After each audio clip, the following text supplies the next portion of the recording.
Դու արդյոք հավատում ես, որ գարմորթելով, այսինքն մատաղ անելով, քո ընկերու բարեկամներին հրավիրելով, ուտել խմելով եւ կենաց բարձրացնելով, դու Աստծուն ինչ-որ մի հաճելի բան ես անում։ Նման զոհը հաճելի չի Աստծուն, բայց կան զոհեր, որ նրան հաճելի են։ Եկեք կարդանք, թե ինչ է ասում Աստվածաշունչը։ Մի մոռացեք բարեգործություն անել եւ կարոտյալներին ձեր ունեցվածքից բաժին հանել։ Այդպիսի զոհերը հաճելի են Աստծուն։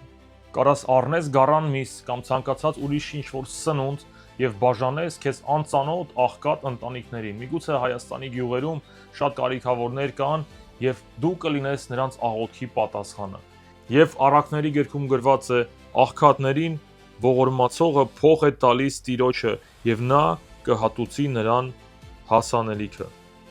Աստծո խոսքը սովորեցնում է մեզ խնջույք անելուց կամ բարեգործություն անելուց ոչ թե հրավիրել մեր ընկեր ու բարեկամներին կամ հարուստ հարևաններին, որոնք որ իրենց ժամանակին կհրավիրեն մեզ, իսկ անենք այն մարդկանց, որոնք որ երբեք միգուցե մեզ չեն կարողանա հատուցել։